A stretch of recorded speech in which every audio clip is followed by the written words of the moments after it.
ak Penda Mbow ak ku ñuy wax Racine Talla directeur u RTS. parce que siggil jullit ñi sax célébration Massalikul Jinaan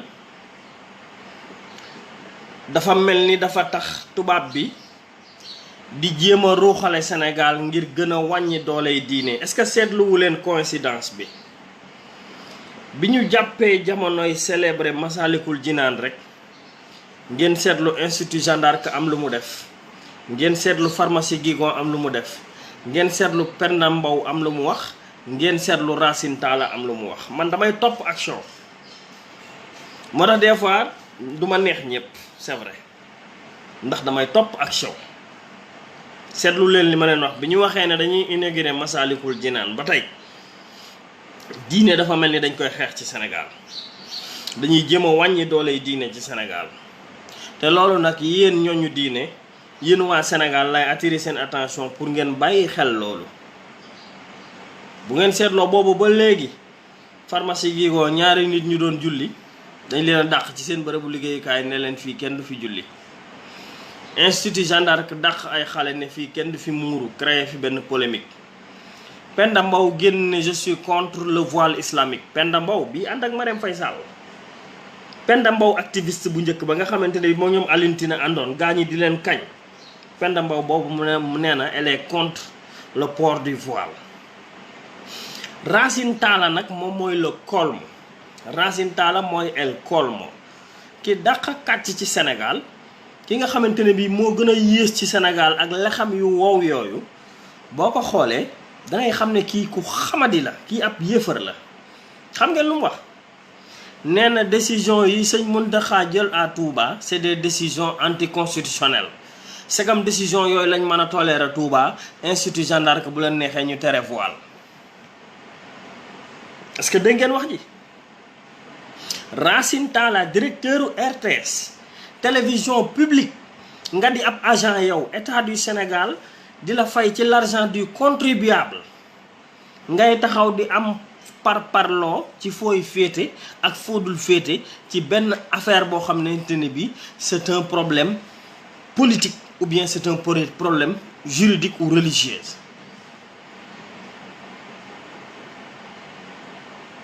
Racine Talla na ngeen ko xàmmee directeur RTS la moo yor lex yu wow yooyu nga xam ne boo koy xool sax da ngay xam ne kii kanamam gi sax da ngay xam ne kii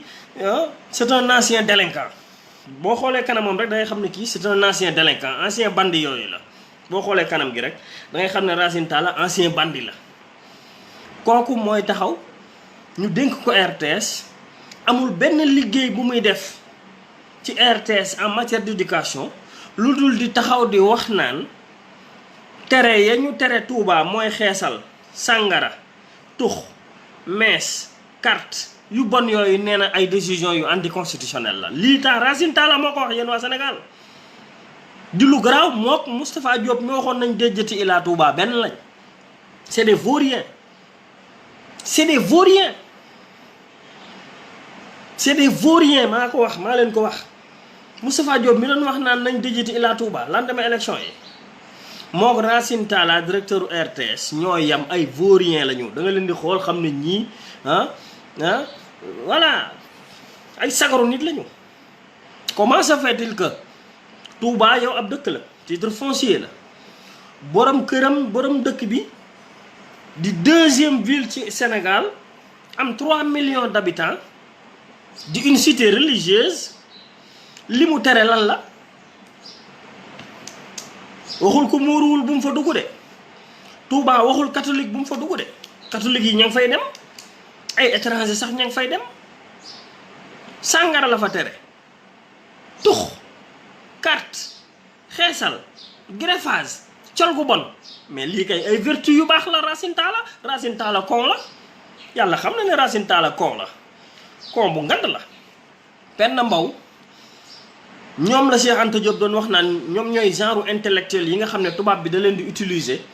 pour jéem a déstabiliser suñu ay valeurs. ay Racine Talla yi, ay Penda Mbow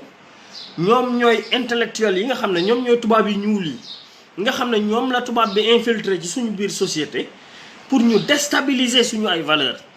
di contre valeur, di ñu xeex ay nit ñu bon lañ, nit ñu yées lañ, na ngeen leen xam. Sénégal ku fi taxaw di wax naan institut Jeanne d'Arc loolu mu def suñ ko xeexee loolu la ku fi wax ne institut Jeanne d'Arc loolu mu def nit ñi dal ci kawam suñ ko xeexee dañoo bëgg a indi conflit, waxuñu dëgg. Conflit nu muy amee Sénégal te Senghor jiite Sénégal 20 ans. Conflit nu muy amee Sénégal te catholique yi ak jullit yi ñu ngi dëkk ñii di bokk mbaay. Saytaane yi ñooy wax loolu. Conflit mënta am Sénégal, conflit religieuse amu fi. dafa am ab école privée boo xam ne dafa outrepasser ses prérogatives ñu delloo ko place am point final loolu la. y a rien d'autre. su ma dégg journaliste yi sax naan le gouvernement a arraché, mais imagine loolu saaga la ci ñun,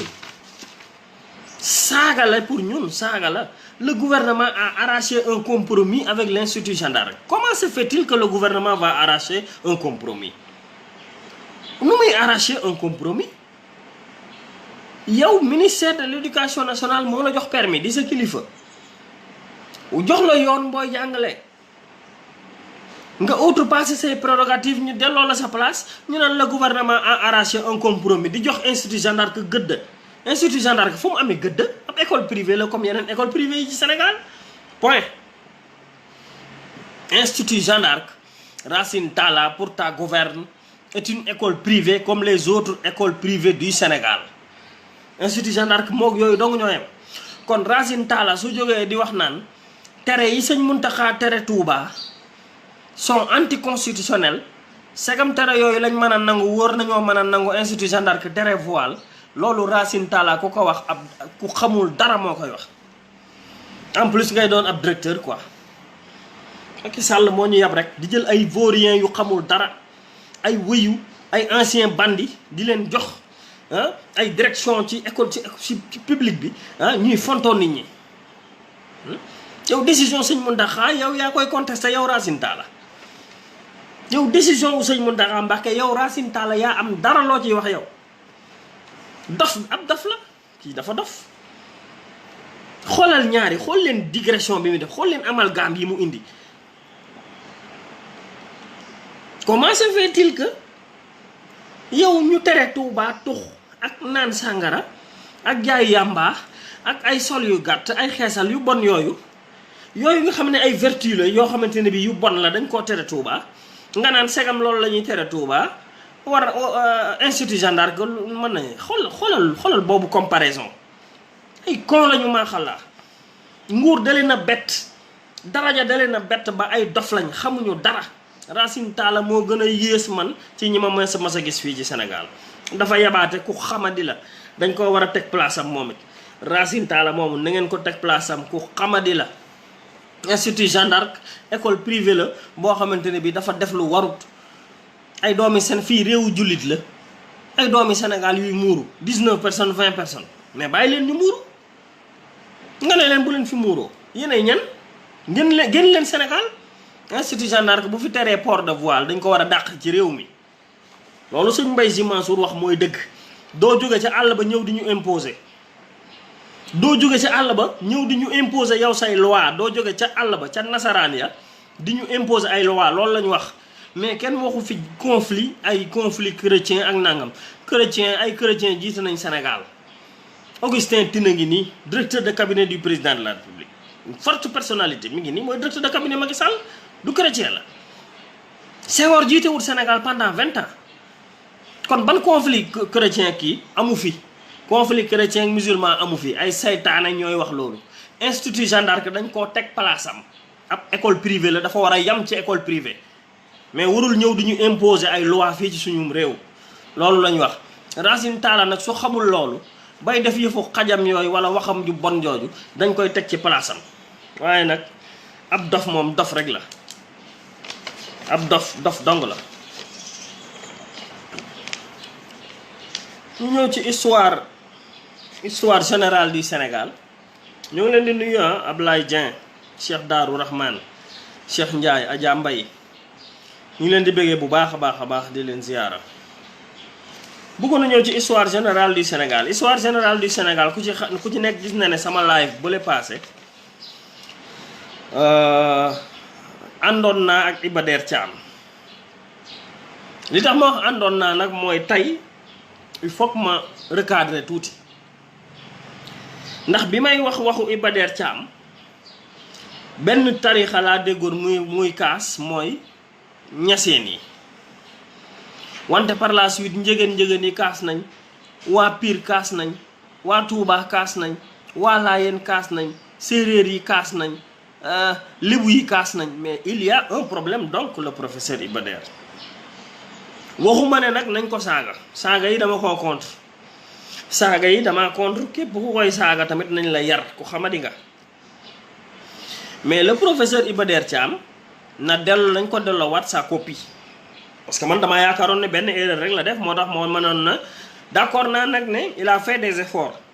képp koo xam ne gëstu nga ngir histoire u Sénégal képp koo xam ne góorgóorlu nga ngir man ñoo wax ñun lan moo xewoon 10e siècle année 700 yi 800 900 li xewoon ku góorgóorlu dem gëstu ba man ñu koo wax rek Sénégal amel na la njukkal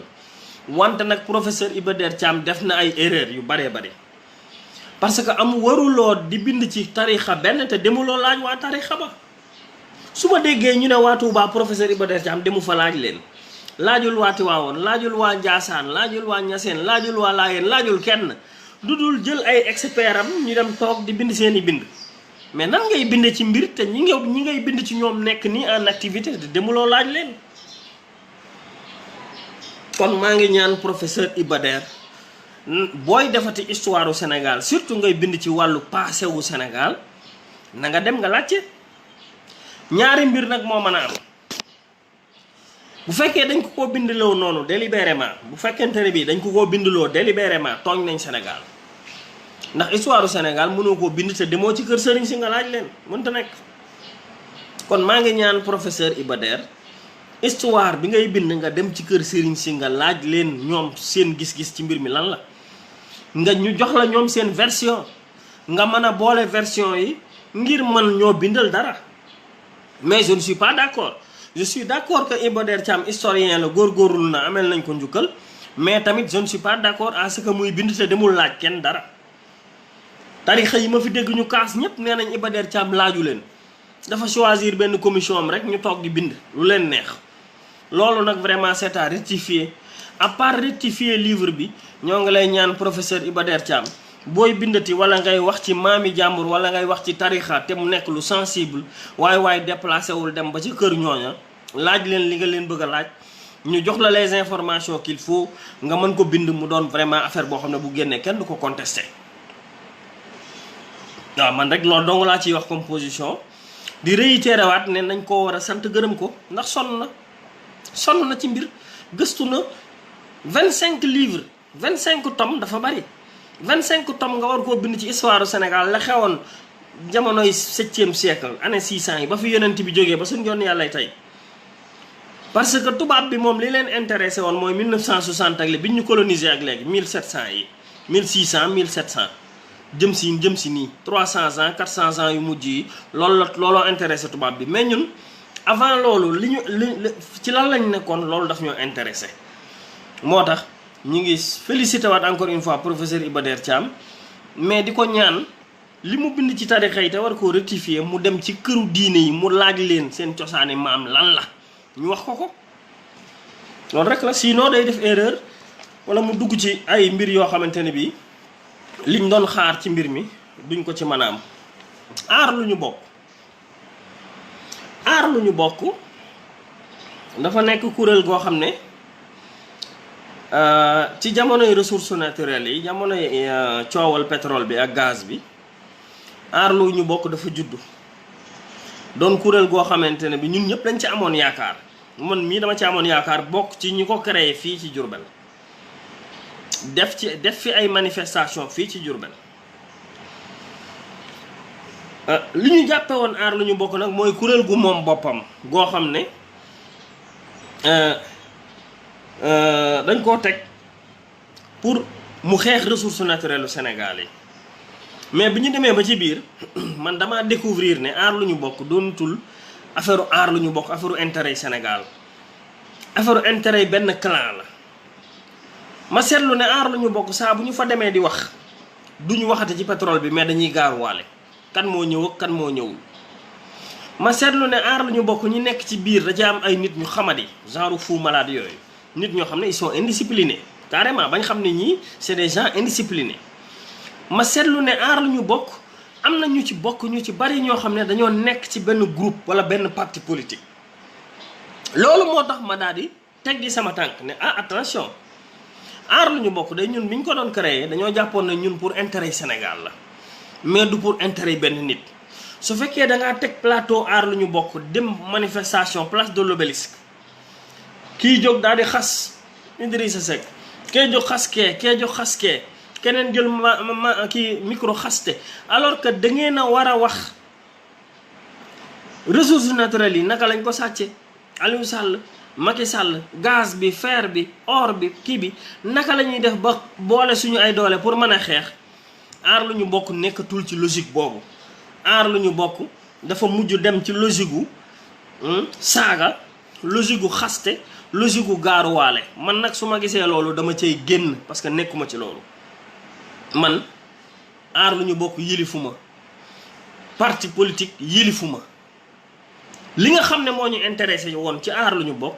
mooy mu doon affaire boo xamante ne affaire u Sénégal la mais du affaire u benn nit. li ma ci gën a naqari nag Aliou Cissé maa lay ziar Abdou Cissé bëgg naa la sëñ Cendee la Daaru Rahman li ma ci gën a naqari nag mooy ñuy politique doomu Idrissa Seck Fou Malade loolu moom mooy li ñuy wax goutte d'eau bi nga xam ne nag moo dem ci kaas bi rek ma bàyyi. xam ngeen ne jamono yee génne woon nañ fi benn photo Idrissa Seck toogoon ci benn salon ñu koy defaral ay we wala di ko raxasal ay tànkam mais kooku doomi Idrissa Seck la waa mais man awma sañ-sañu sama doom def formation ci benn salon génn ci formation bi woo ma ne ma papa balaa may tàmbalee liggéeyal kenn li may war a def yow laa koy njëkk a defal yow laa koy njëkk a essayé. Idrissa Seck dem ci salon wu doomam defal ko pédicure ak manicure Fou Malade jël micro bi naan yow Ousmane Sonko yow bokkoo gars yi defi pédicure manicure moom la doon gaaruwaale loolu la doon gaaruwaale keroog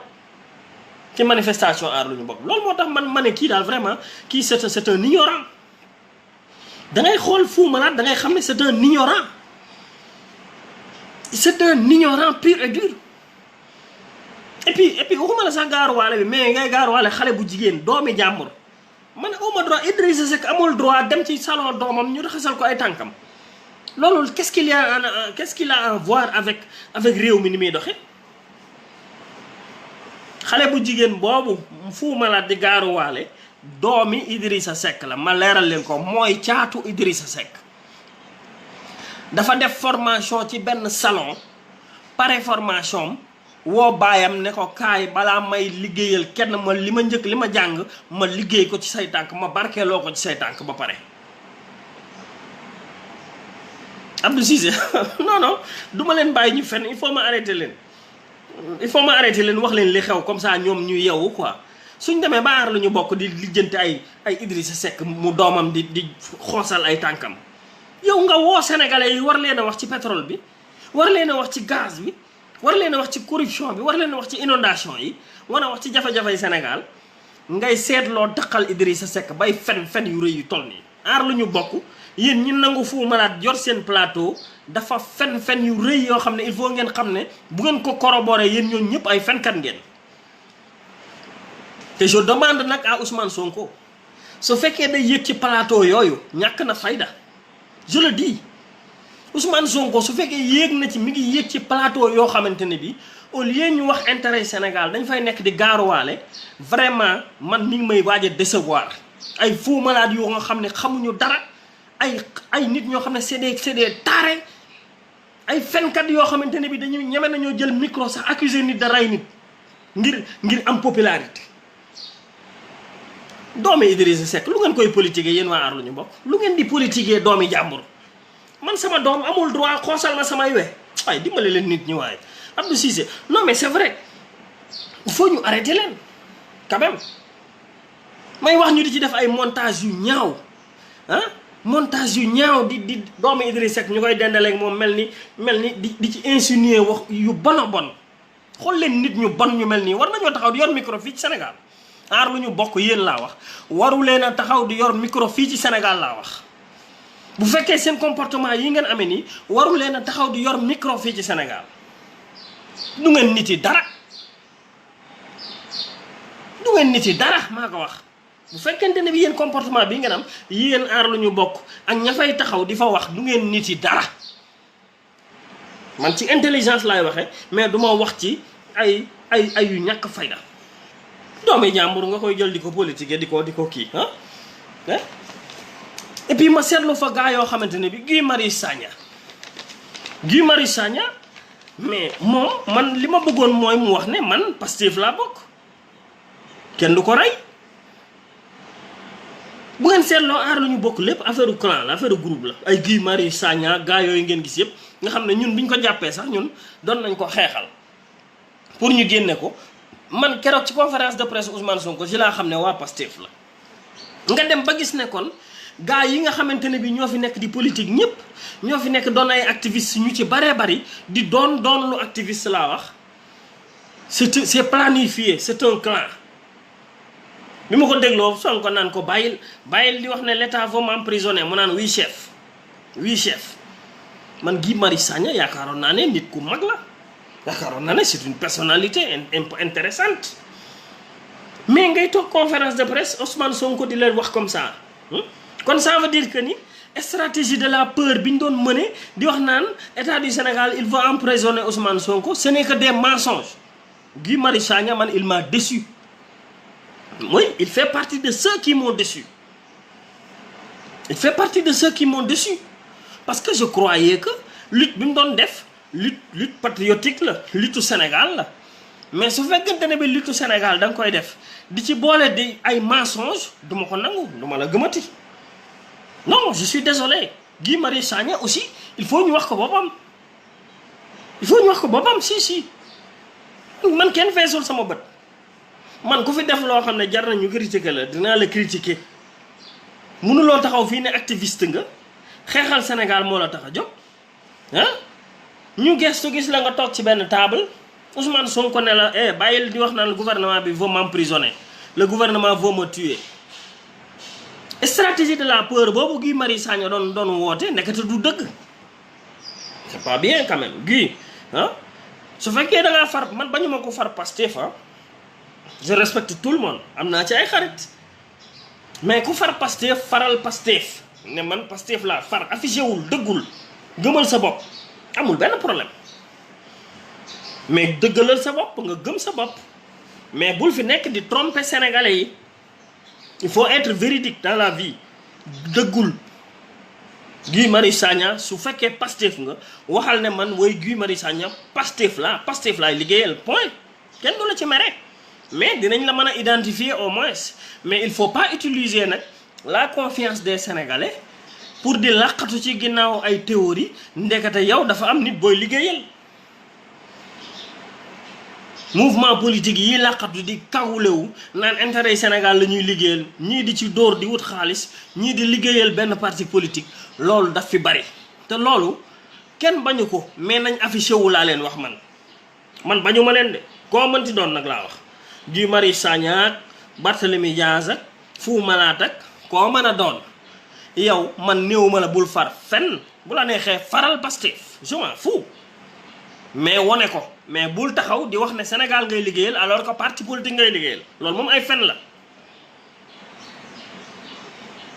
oui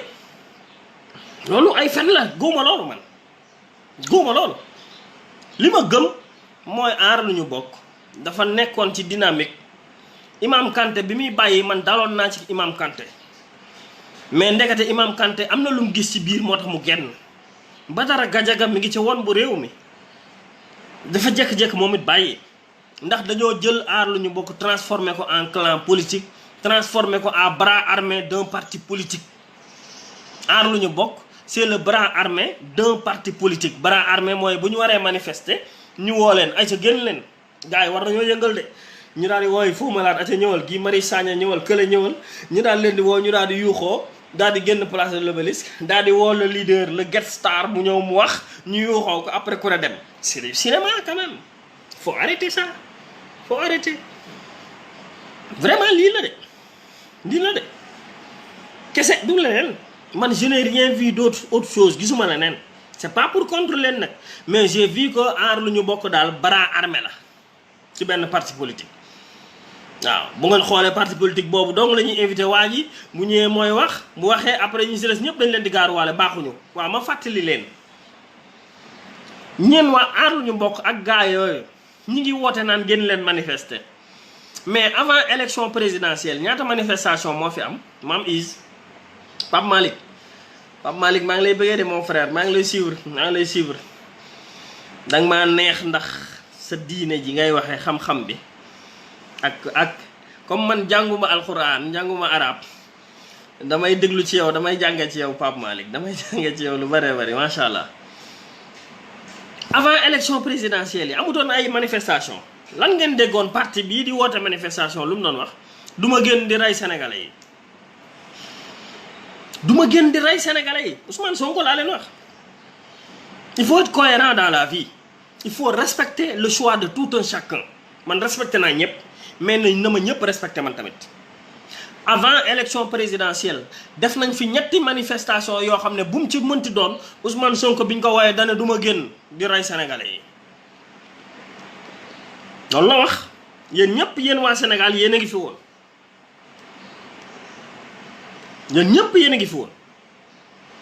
waa tey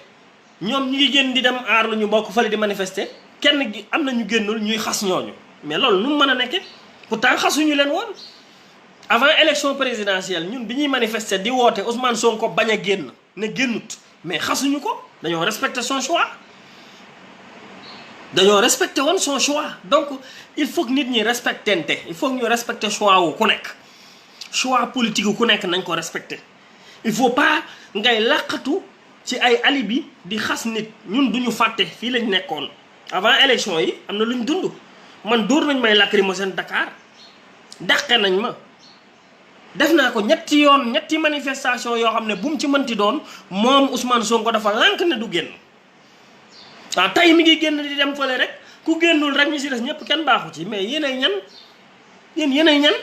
respecté leen Sénégalais yi quand même ñun ñëpp ci opposition bi lañ nekk ñun ñëpp a bëgg Macky Sall jóge fi mais bëgg Macky Sall jóge fi du tax nga yaakaar ne yow yaay yàlla wala yaay yonent bi il faut ngeen arrêté loolu su ngeen bëggee ñu dem laa wax su ngeen bëggee ñu wàcc Sénégal nii aussi allez-y ba ku wax ñu wax la point final. man nag am na ñoo xam ne duñ samay interlocuteur man Ousmane Sonko laay waxal wala Bassirou Diomaye Faye wala Barthélémy Dias ñi si des ñëpp au maag ñoom wax sequñu dara li ma bëgg a wax mooy nañu respectente ku ci nekk am ngay antécédent fii ci réew mi avant élection présidentielle yi am nañ fi ñetti manifestation kenn génnul fu ñu leen wooyee da ngeen a bañ da ngeen a lànk te pourtant liñ doon manifester lu am njariñ la parrainage lañ doon manifester processus électoral bi lañ doon manifester projet de loi urgence fële ci assemblée nationale loolu lañ doon manifester procédure d'urgence mais pourtant biñ koy woote yéen génnu leen donc il faut respecter les gens man loolu laa bëggoon wax ci Aar Lu Ñu Bokk di leen wax ne maa ngi réitéré ne bokkatuma fa génn naa fa parce que affaire u clan la affaire u parti politique la affaire u parparloo la activiste yi ngeen di gis ñëpp ñu leen di won naan leen ay activiste lañ duñ ay activiste c'est un bras armé d'un parti politique boo xamante ne bi saa bu ñu bëggee yëngal wala ñu bëgg a gësam gouvernement bi ñu génn gësam mais liggéeyu ñu ngir Sénégal suñ bëggee liggéey ngir Sénégal dinañ fexe ba opposition bi ànd mais du ñu nekk di jéem a beru di jéem a def genre singularisme di singulariser sa bopp pour wan waa Sénégal ne ñun ñoo baax mais ñële ñoo bon non non non d'accord ma ci loolu man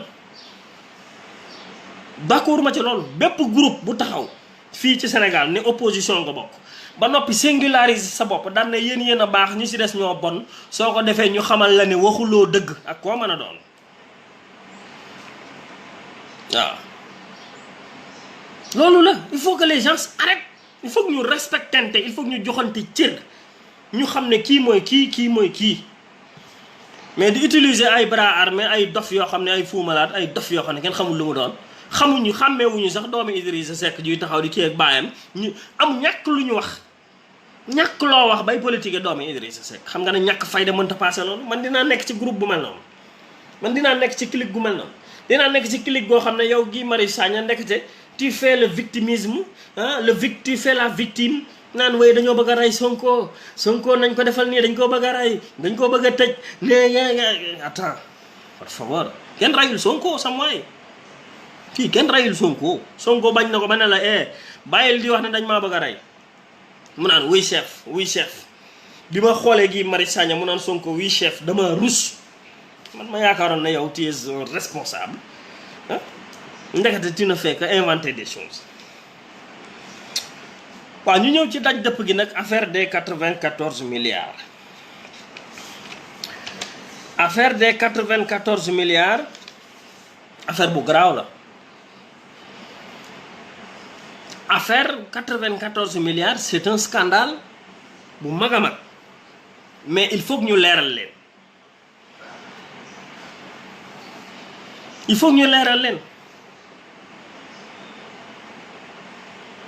il faut ngeen xam d'ores et déjà ma defal leen cadrage bi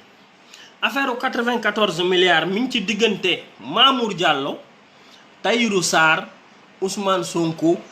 ñii ñoo séq affaire 94 milliards yi man waxuma waxu maître El Hadj Diouf li mu génn ci ay éléments amoon nañ ko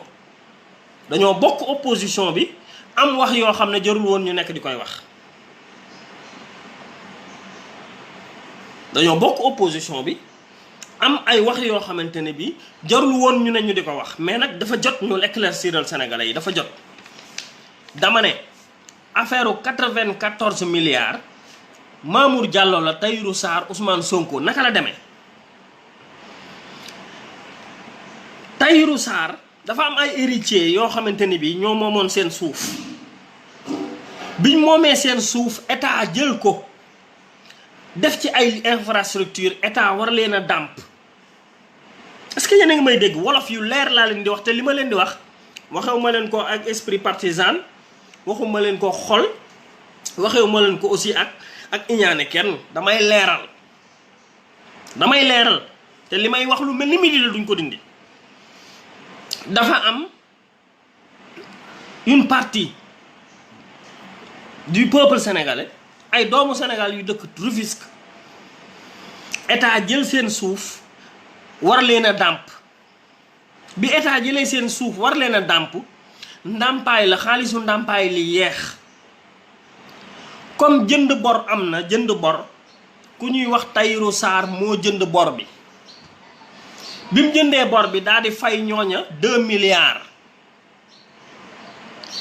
ndekete ci biir loolu Ousmane Sonko moom ci boppam am na entreprise bu ñuy wax Atlas am na loolu lu am la entreprise boobu ñuy wax Atlas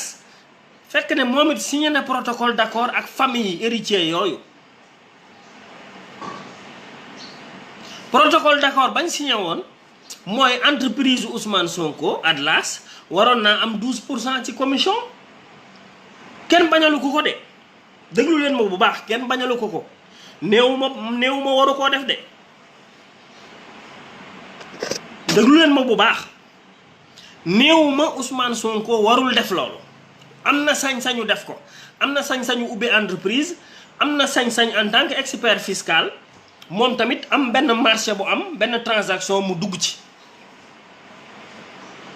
waaw am na sañ-sañ bi de mais problème bi nekkul foofu problème bi mooy moom Ousmane Sonko weddi gi mu weddi woon ne bokku ci moo waral nit ñi di wax kenn waxul ne waru koo def bu ko neexee mu dugg ci transaction financière parce que expert fiscal la domaine am la mu créé entreprise am liggéey ak famille yooyu bu ñu ko dédommagé 12% bu ko ci gagné 11 milliards am amul problème mais kàcc yi nga xam ne kàcc na ko ne musuma lëkkaloo ak famille boobu ñu génne audio bu wane ne lëkkaloo na ak famille boobu loolu problème la musuma sama entreprise laale wu ci gars yi génneel ko relation wu Atlas ak Mercalex loolu problème la. musuñu cee jaxasoo ñu gis ne Balde trésorier Pastef yónnee na ay message Tahirou Sarr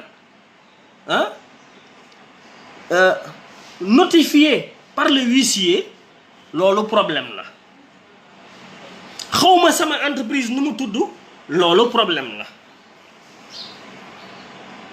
loolu moo tax ñuy posé wu des questions il faut que Sénégal ñuy waxante dëgg nañ leen di waxante dëgg. c'est pas parce que Ousmane Sonko jeune la mi ngi góorgóorlu mi ngi ñafe waaw mi ngi xeexal Sénégal mi ngi rayante ngir Sénégal d'accord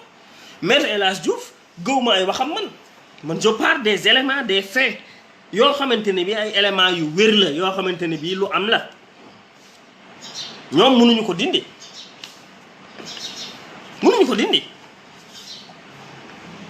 on se pose des questions. Pourquoi Ousmane Sonko yow xamuloo sa entreprise nu mu tudd bi la ko Pape Alé Niang laajee pourquoi entreprise Mercalex ak Atlas bokk benn numéro fixe te nga ne ñoom ñaar laalewuñu dara pourquoi le trésorier de Pastef woo Tahirou Sarr yónnee ko 17 messages pour di laaj xaalis pourquoi nga ne yow mosoo bokk ci mbir mi ñu génn audio bu wane ne réunir nga ak famille yi am na sénégalais yi am nañu ay information yoo xam ne Ousmane Sonko moo leen ko war a jox man loolu laa ciy wax. Il y a la responsabilité politique engagée de monsieur Ousmane Sonko dans ce dossier. éléments yi fi génn yépp mënuñu taxaw wax ne Ousmane Sonko laalewu ci dara am na droit ba nag am na droit bi. nañ préciser loolu non je ne fais pas le procès je ne fais pas le procès de Ousmane Sonko je fais une analyse des faits dama ne man porté wu ma plainte xam nga buñ bëggee divertir nit ñi nañ naan ay na porté plainte ak yooyu c'est pas un problème juridique il faut ngeen déglu ma xel problème bii du problème juridique parce que ñi ci bokk laale nañ ci gouvernement bi laale nañ ci Ousmane Sonko moo tax duñ laalante ci seen biir problème bi du mës a dem justice parce que ñi ci laxasu ñoo bari ñi ci am problème ñoo bari problème bi du mës a dem justice. gis ngeen Macky Sall ni mu coupé court xanaa seetluwu leen chaîne bi nga xamante ne bi fi la problème bi am yépp gis ngeen Macky Sall éliminé na ko kon problème bi du dem justice. Amadou Ba éliminé nañ ko. éliminé nañ Birima Mangara ministre du budget éliminé nañ Mamour Diallo te ñett ñii fi la xaalis bi nekk kon problème bi du mës a feeñ non du partisan non waxuñu waxu parti xam gisoo ma tudd fi Idrissa Seck dama analyser li xew-xew waxuma partisan affaire partisan dama ne on pose des questions yéen waa Pastef je vous interpelle directement Bassirou Diomaye Faye je t'ai écouté waxuloo ci question yi da nga wax ne Maître El Hadji Diouf pédophile lañ ko jiiñ waaw pédophile yi c'est un xawma lan saaga ko wax lu la neex mais waxoo ci le fond man ce qui m'intéresse c'est pas parce que Maître El Hadji Diouf pédophile la wala kii wax na lii wala kii wax na lii wala nañ porter plainte wala déet non ñoom waa kër Sonko ci boppam xam na ne affaire bi du dem plainte du ci am ndax moom Sonko plainte bi mu njëkk a bind tudd ci Mamour Diallo tudd ci kenn il faut ngeen xam la réalité il faut pas que yéen waa Sénégal yi nekk ci diaspora bi ak yéen Sénégal yi nekk ci biir réew mi ñu leen di lëre man je ne veux pas que ñu nax leen man gouvernement bi Ousmane Sonko ma leen gënal fopp na ngeen ko xam. Macky Sall Ousmane Sonko ma ko gënal Mamour Diallo Ousmane Sonko ma ko gënal Ousmane Sonko ma gënal Amadou Ba moo ma gënal Birima Mangara maa ngi leen koy wax fii moo ma leen gënal laa leen wax mais dafa am des irrégularités des erreurs des informations yoo xam ne moom Ousmane Sonko wax na ko te du dëgg te il faut qu'il explique aux Sénégalais la responsabilité politique et morale de Ousmane Sonko est engagée dans ce dossier parce que bokkoon na ci kon bu ñuy waxu moralité moom war naa leeral Sénégalais yi moom tamit gouvernement bi ñoo def deal bi mais Ousmane Sonko bokkoon na ci deal bi bi mu viré ci côté Tahirou Sarr ci la ko Ousmane Sonko kalaate ba justice léegi paralysé ko. deal bi léegi dafa paralysé, il faut ngeen xam ko. deal bi dafa paralysé dafa taxaw parce que maanaam Tahirou Sarr ak Ousmane Sonko seeni entreprise Sofico ak Atlas ñoo doon xëccoo marché bien deal bee 94 milliards yi gagné ko. il faut ngeen xam loolu. Sofico bu Tahirou Sarr ak Atlas Afex Mercalex bu Ousmane Sonko ñoo doon xëccoo 94 milliards yi. Tahirou Sarr gagné ko ndax Mamour Diallo moo jàppale Tahirou Sarr ñu gagné Ousmane Sonko éclaté deal bi. nii la demee pour ma résumer leen pour ngeen xam nii la demee léegi bi deal bi éclaté nag Mamour Diallo gi jëlee nañ ko fa jëlee fa Birima Mangara jëlee fa Amadou Ba pour dindi trace wante nag lu Ousmane Sonko am droit ubbi entreprise demander ay commission noonu la waree nekk nit koo xam ne comme c'est un futur présidentiable wax nit ñi sénégalais yi dëgg wax sénégalais yi lay dëgg mooy il a la responsabilité politique engagée dans ce dossier mooy war naa leeral sénégalais yi pourquoi plainte bi mu def auprès du procureur ak vérificateur général bindu ci benn tur Pastef rek la def des présumés détournements présumés yow nooy bindee plainte bu fekkee gëm nga li nga wax parce que moo njëkk a plainte nee na déglu naa Bassirou Diomaye nee na ñoom ñoo njëkk a plainte bi ñu bind bi ma ko liiree gisuma ñu tudd ci Mamour Diallo gisuma aussi ñu def ci benn détail lu dul rek def nañ suñu enquête dans 8 mois il y aurait des illégalités quelque part loolu c'est vague war nañu leeral loolu war nañu leeral lan moo tax nanguwul woon a wax ne moom Atlas moo ko moom Mercalex Ismaïla Ba mooy xaritam ñoo ko bokk ñoom mook Ismaïla Ba moomu ñoo dem bokk seen Afex tamit kenn waxul ne amut droit bi mais waxal nit ñi dëgg foofu rek la erreur am nekk Ousmane Sonko sàccut ci xaalis bi loolu na leer liñ koy reproché mooy ñàkk a wax dëgg gim ñàkk a wax dëgg sénégalais yi que ni moom mosoon naa bokk ci mbir moomu duggoon na ci ba ca biir dafa gañewul affaire bi moo tax mu xëpp ci suuf loolu nañ ko wax sénégalais yi mu leer te man lii laa leen di wax lii moo ci am lii mooy li ci am lii mooy li ci am kum neex na nga gëm kum neex nga gëm leneen ku parparloo ne waa man Sonko rek laa gëm bu la neex nga gëm Sonko malgré tout am na ñoo xam ne ñoo ko gëm kenn bañu ko man bañu ma ko de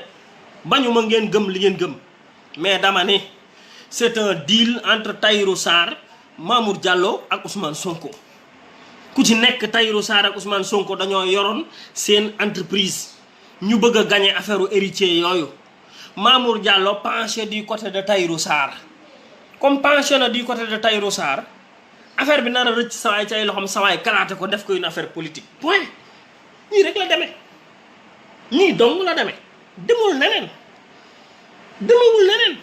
nii kese la kon nag je demande solennellement au président Ousmane Sonko de nous expliquer ou d'expliquer aux Sénégalais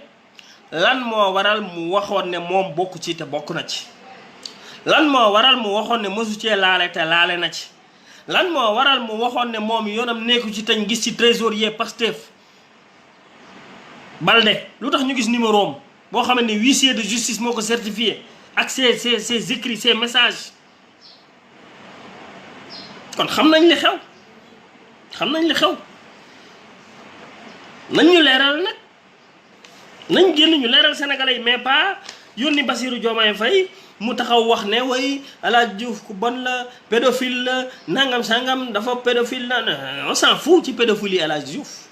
ici on parle les 94 milliards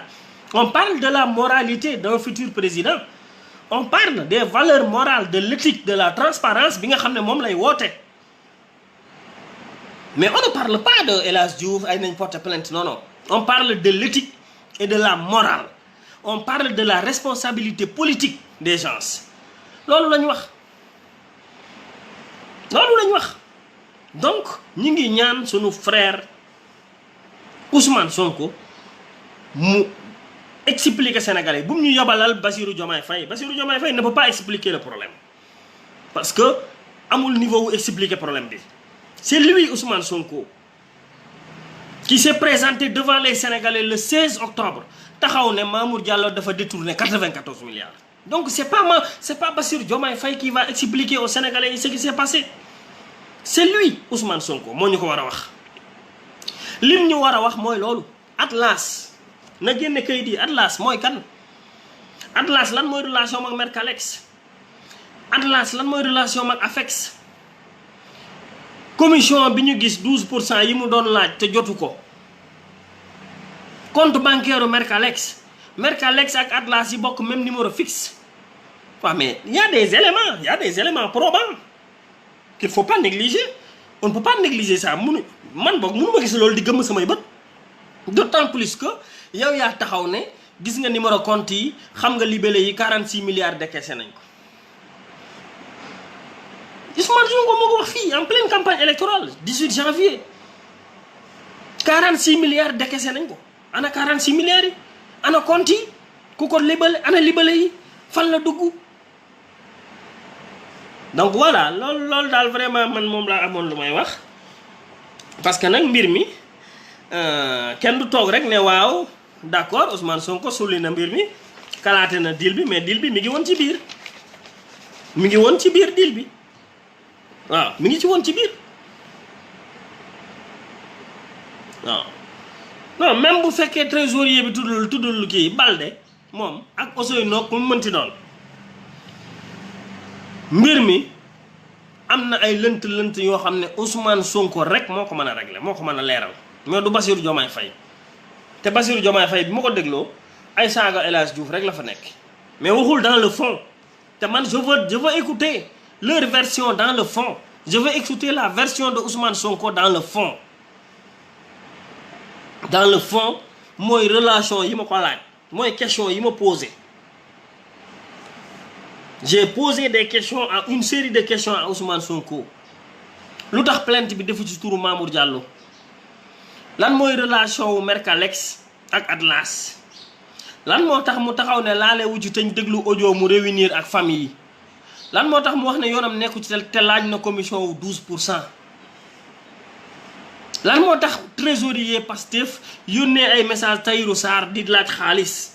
yooyu lañ soxla Ousmane Sonko expliquer ko Sénégalais yi. su ko expliquer Sénégalais yi rek bu boobaa ñun dinañ mën a comprendre su expliquer tamit 46 milliards yi mu doon wax ne décaissé nañ ko xam na compte yi xam na kañ la xam na libellé yi yooyu tamit su fekkente ne bi carrément li muy wax dëgg la na ko génne gaa ñi gis ko voilà loolu rek la. ah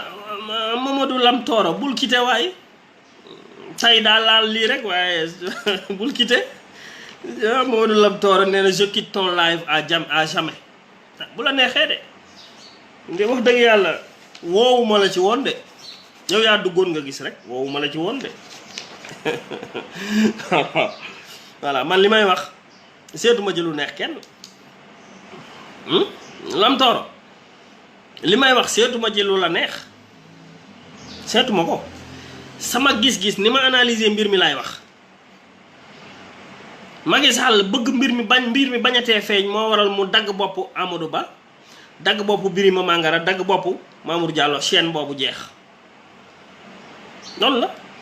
deal bi nag ñoom ñooñu la woon ñoom ñëpp ñu ngi ci woon ci biir waaw ñu ngi woon ci biir ah loolu rek la su fekkante ne bi nag neexu la wax dëgg yàlla ba nga génn wax dëgg yàlla man de woowuma la woon damay wax sama wax waaw damay wax sama wax parce que nag ñun ci réew mi leen dëkk di ay sénégalais gëm réew mi jëf ci réew mi loo xam ne seen leader boobu ngeen yaakaar jëfagu ko waaw ci jëf laa wax de waxuma ci chance génn nii inspecteur des impôts wax benn secret d'état ñu licencier la nga génn am buzz jeex na waxuma loolu de ci jëf laa wax pendant des années nga jëfal sa réew loolu ñun ñeewuñ ci kenn réew mi ñu dëkk nag ku bëgg a jiite réew mi wala nga ñuy wax ay valeur da nga koy wone soo ko wonewul nit ñi wax la ko parce que fii leen dëkk fii ñun duñ ay fanatique à chaque fois mu wax leen ko ñun dañuy analyser ci xam-xam la ñuy wax ak xalaat ak gis-gis gëstu doo ñu wax non am sa man Sonko dérangé wu ma wax fa dëgg yàlla ca dëgg dérangé wu ma de au contraire il fait partie du jeu politique, il fait partie des animateurs du jeu politique, il fait partie vraiment des leaders de cette scène politique. Il en fait partie, reconnaître naa ko de reconnaître naa ses qualités. C'est un expert fiscal, c'est un inspecteur des impôts, point. Mais amul expérience politique bu mu ma mën a jaay man amul, ça n'existe pas. Ça n'existe pas. lu ma koy respecté amul expérience politique bu ma Ousmane Sonko di jaay man. doon nga nag expert fiscal, il faut pas dire que Macky Sall a divisé l'opposition. Macky Sall divisé wuñu bàyyi leen loolu bàyyi leen loolu dëgg dañ koy wax. ce n'est pas parce que ñun ay opposant lañ ba buñ gisee loo xam ne tojaange la sax ak opposant def ko dañ koy camoufler déedéet. loolu yorul Sénégal. Macky Sall divisé wul benn opposition. problème bi mooy say wax bu fekkee ce n'est pas cohérent nit ñi ne la li ngay wax cohérent wul. te Ousmane Sonko a dit des choses qui ne sont pas cohérentes. kese damay xeex système ñu gis la ngay ànd ak bàyyi système bi di réunir ak moom pleine campagne électorale nga dagg sa campagne électorale dem seeti bàyyi système bi Ablaye Wade te yow da nga ne système bi ngay xeex. damay xeex système bi ñu gis la nga ànd ak Atepa. kan mooy Pierre Goudiaby Atepa? un des cerveaux du système. damay xeex système bi ñu gis la nga ànd ak Boubacar Camara. Boubacar Camara moo nekkoon secrétaire généralu ministère u Karim Wade. mais nit ñi dinañ xalaat tuuti nag yéen tamit nit ñi dinañ xalaat tuuti gaañ yi sun xel dina daw tuuti. secrétaire généralu ministère u Karim Wade ba Boubacar Camara nga ànd ak moom ci élection yi ànd ak Atepa. dagg sa campagne électorale seeti Ablaye Wade te ne da ngay xeex système loolu àndul. c'est pas cohérent vraiment ca dëgg-dëgg c'est pas cohérent du xeex ko du bañ ko du dara mais yéenay apprécier nag yéen waa Sonko apprécier leen ndax loolu c'est cohérent wala déet apprécier leen ndax lii xew ci affaire Mercalex Atlas ak 94 milliards yi ndax c'est cohérent wala déet apprécier leen ndax Ousmane Sonko am na preuve. En réalité il n'a pas de preuve su ko amee na ko génne man loolu laay xaar ci moom. il doit nag des explications aux Sénégalais ñu ngi koy xaar man maa ngi déglu ay explications vraiment yu leer ci lii nga xam ne moom lañ ko interpellé. su fekkee mënta expliquer lii nga xam ne moom lañ ko interpellé wax fa dëgg yàlla il sera difficile que Ousmane Sonko mën a dugal ci sama bopp man valeur éthique ak morale. ça je le dis. su fekkee mënul expliquer clairement question yi ñu ko posé nii il sera difficile pour man Ousmane Sonko mën a dugal ci sama bopp question d'éthique et morale. il a la responsabilité politique sur lui.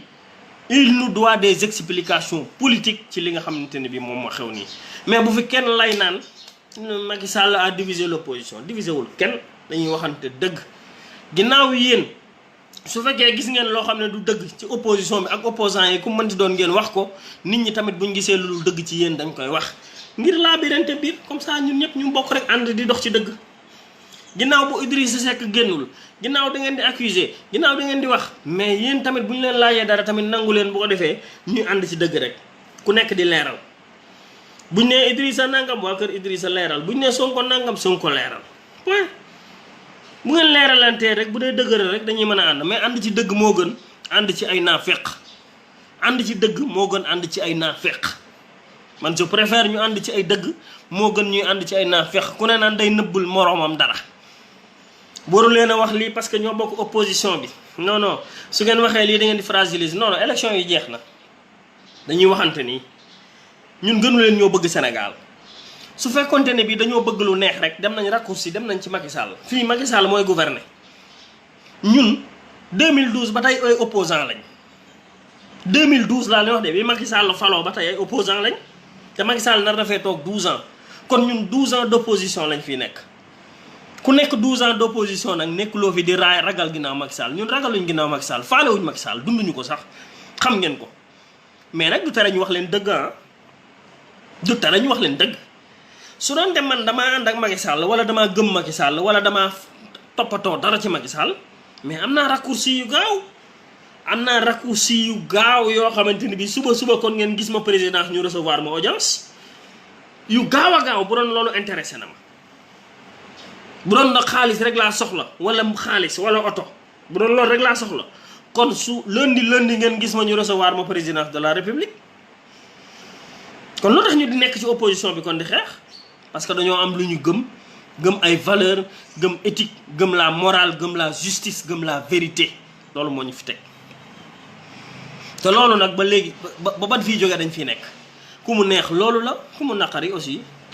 voilà mi ngi noonu mënuñ ci dara waaw. lii daal lañ fi indi woon tey comme éclaircissement di leen jox rendez-vous ci kàttanu suñu borom ba fan yi incha allah. di leen sant di leen gërëm yéen ñëpp ñu doon suivre ñi ànd ak ñun ak ñi àndul ak ñun di leen tuubal bu baax di jégalu su fekkee am na ñoo xam ne xaw nañ leen léser du suñu intention mooy wax suñu position leeral sénégalais yi ce qui se passe réellement naka lañ ko gisee ak mbir yi nu mu war a demee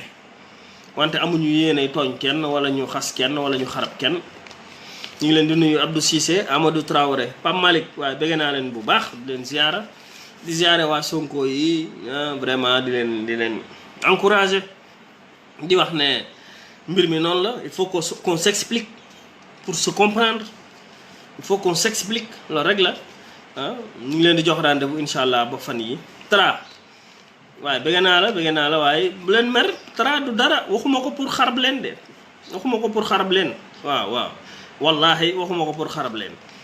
juste que nag Tra sama aqulaayu taala laa wax waxuma pour xarab leen de su ma yéenee Ousmane Sonko lu bon rek yàlla naa ko ci jiitu man su ma yéenee Ousmane Sonko lu bon ci ajjuma ji yàlla naa ko ci jiitu yéenewu ma ko dara lu bon mais dafa wax lu leerul ci bopp Sénégalais ñu di ko laaj te loolu nag amul maqaamam kenn du ko laaj loolu mënul nekk voilà jërë ngeen jëf One Love ñu ngi leen di ziar bu baax leen ñaanal yàlla ajjuma jàmm ak weekendu jàmm leen ñaanal yàlla tawfiq ak taysiir Viviane ma sœur waaw mu ngi leen di bëggee bu baax a baax di leen ziar Abdou Cissé Babacar Seck xay bëggee naa leen voilà Tra ñoo far waaw mi ngoog waaw lam tooro yéen ñëpp waaw Seck mboolow Bambi El Hadj dama baaxe ci xissa yi waaye dama ci baaxe El Hadj Malick damay daanu man su ma lay déglu ngay génne parce que man di sukkandiku ci ay aaya di wax daf ma ñor parce que foofu la dëgg gi nekk waaw Pepe Amza waaye bëgg naa la à la prochaine wallahi Amza du intention aw ma benn intention nuire kenn Amza yàlla xam na ko soxore ma Ousmane Sonko de mais dëgg rek nañuy leeral quoi nañuy waxante dëgg quoi waaw juma mubarak yéen ñëpp yàlla na leen yàlla defal tawféex yàlla na leen yàlla defal xéewal yàlla na leen yàlla yokk yàlla na leen yàlla defal ndam yàlla na leen yàlla defal jàmm kenn ku ci nekk li ngay wut muy sa liggéey muy sa yéene ci réewu Sénégal yàlla na la ko yàlla defal waaw defal ñu jàmm ci biir réewu Sénégal jërë ngeen jëf